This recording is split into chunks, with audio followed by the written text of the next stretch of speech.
how the holiday shopping season seems to start earlier every year? Well, now it's happening with summer blockbuster movies. Many are opening already in spring. So we asked our movie guy, Matthew Lydell, to come bring us a preview of the don't miss movies that are on the way to the Suncoast. And we love the fact that our producer is also a great movie fan and critic. So the timing couldn't be better, honestly. Spring break, next week, we have got to find things to do with the kids. Exactly, yeah. So I want to start with, you know, things to bring kids to, but there's also sort of the difference between what are younger kids going to be into and what's going to be for like older kids. Okay, so appropriate factor here. Yeah, yeah. What do you like that's out? So in terms of kids stuff that's out right now, there's A Wrinkle in Time, there's Peter Rabbit, and Sherlock Gnomes. So I saw A Wrinkle in Time, and it felt like that movie was being advertised towards like younger. I mean, like, you know, it's sort of preteens as well, but when I was in the theater, it felt like there was a lot of really younger kids, and they were kind of getting bored. It was a little over their head. That's the movie that that's well, and it's a complicated theme, as you may or may not remember from the book. I mean, it's not straightforward. Yeah, so I saw like a lot of younger kids there. So if it's like, you know, like kind of like 6 years old and under,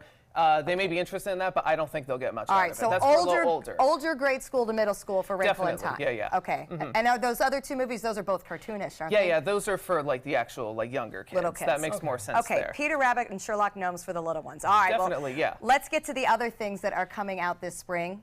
So there's also more stuff for family, but one is Ready Player One, which is the new Steven Spielberg movie. And I actually read the book this is based on, and I'm not the biggest fan of it. So when I heard Spielberg was doing this, I was super hesitant about it. It premiered at South by Southwest a couple weeks ago, and the reactions have been very, very strong. And the basic idea of it is it's kind of like a modern Willy Wonka, and it's like, it's sort of like a social network, a virtual reality world that has kind of come across the world, and the creator of it has hidden something secret inside of the program, and whoever finds it basically gets control of his whole business. Okay, and we actually have a sound preview of this as well, so let's take a listen. Take a look.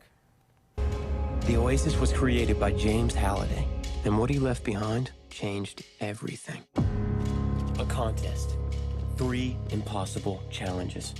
The first to finish gets complete control of the Oasis, which means complete control of the future. The contest has got to be about connecting with someone, connecting with the world.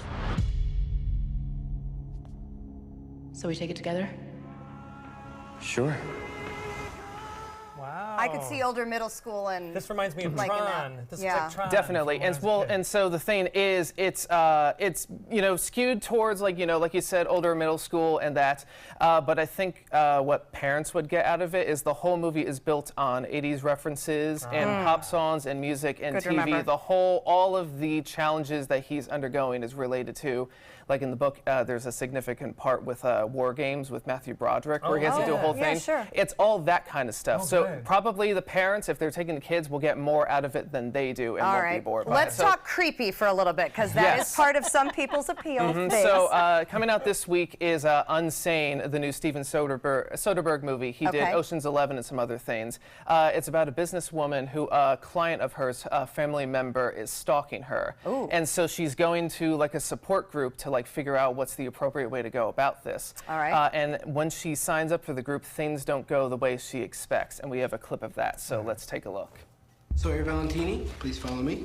Well, look, I don't have a lot of time. I should be back at work, so what am I doing in here? Take off your clothes down to your underwear. I'm not sure what's happening here. The door's locked.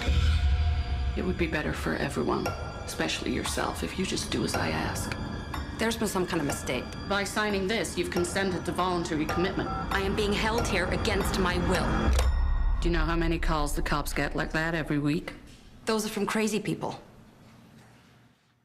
Yeah, so, and you may remember we actually talked about this on the show a little while ago. This was the movie that was totally shot on an iPhone, and that's been done before, but it's a bigger deal now that he's done a ton of movies professionally. And, you know, it's kind of a modern take on something like, you know, One Flew Over the Cuckoo's Nest, but it feels like it has a bit more of like, you know, maybe like a Gone Girl kind of vibe to it. It's Claire Foy, who was big on The Crown on Netflix, so people are excited about that. And yeah, it looks really creepy. It does look very creepy. All right, so here's one that Joey and I will admit we are very much looking forward to, and it cracks Matt, our movie guy, up.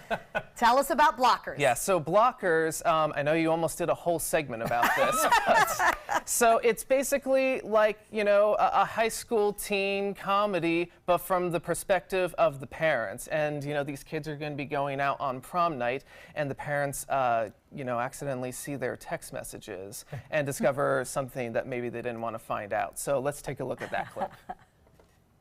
Kind of perfect. I'm in.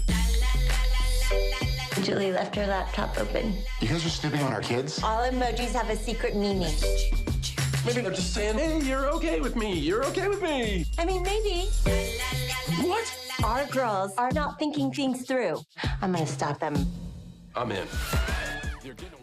I love it.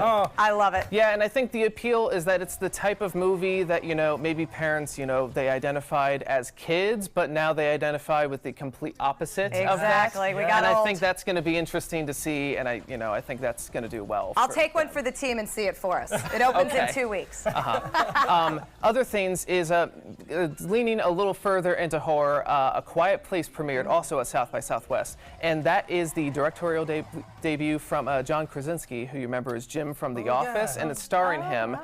I keep seeing previews of this and it looked bad, and then the reactions came out and said it's awesome. It's really scary. The whole thing is that they can't make noise or else something is going to find them. So the whole movie is basically done in sign language. It's silent, and it's building off of that tension of you can't make a single sound. So it's like, you know, those individual scenes in horror movies where they have to be quiet, but it's the whole movie. Wow. And his Okay. real life wife in it. Yeah, That's yeah. interesting. Oh, that is interesting. All right, and Marshall will be interested because of the name, Isle of Dogs. Yeah, so this is a little more on the artsier side. It's a Wes Anderson movie. You know, he did Grand Budapest about 4 years ago, and he's done animation before with Fantastic Mr. Fox. This is a little more towards an adult audience.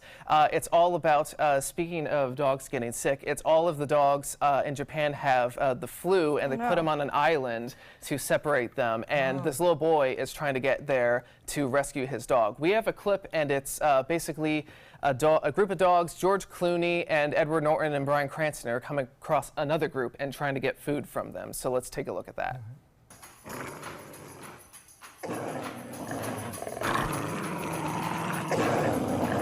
Wait a second.